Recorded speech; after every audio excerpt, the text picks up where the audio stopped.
my father was a businessman. Middle class, well educated. Worked for the UN. Also had his own store and was just trying to make a good life, a beautiful life. And then Duvalier came into power and put an abrupt stop to that. He left Haiti alone, moved to Texas, and based on a friend's recommendation, and the job that I was waiting for was to be a waiter. My father's a proud man. He doesn't wait tables. You have to understand this is in the 50s in Texas. Would you imagine not only being black but being Haitian? So my father left Texas to go work in New York in the Navy shipyards, in which he had roommated with four Haitian men, and they shared this room, and he would send money back to my mom.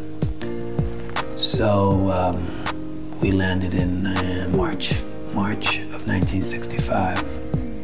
Pan Am flight, short pants, at the end of the winter. And New York was a strange place. My parents always wanted to bring Haiti to me no matter where I was.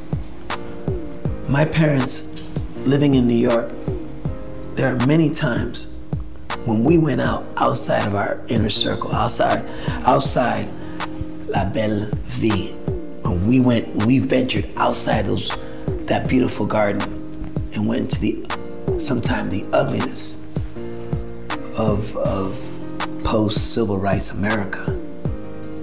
I was always the only black child. I was always the only black child there. It's funny now because you gotta laugh, because I really haven't really given it serious thought, but everywhere we went, I was the only black child around. It was nothing but white people around me. My father says, don't be uncomfortable. I got you, you know. He said, don't be uncomfortable, I got you. Man, my dad, the books he read, Black Panthers, he read Nietzsche.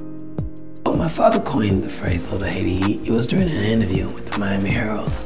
And it actually happened like this. He said, if the Cubans could have a little Havana, why can't the Haitians have a little Port-au-Prince? And then he says, that might be a little bit too long, but maybe they should have a little Haiti.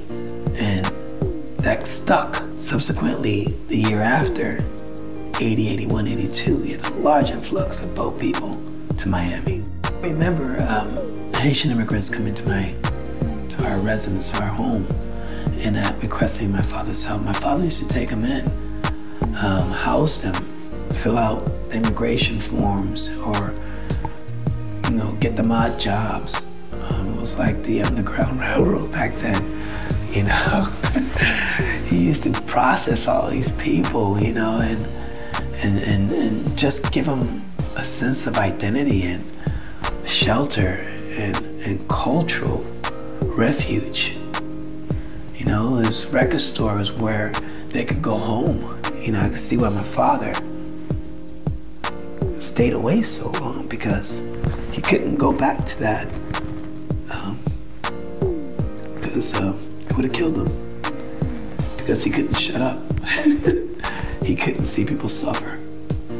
He would have to make a difference, and he had to protect his family. That must have been hard for him to make that choice. When I think of the phrase La Belle Vie, I think about the life that my parents left behind.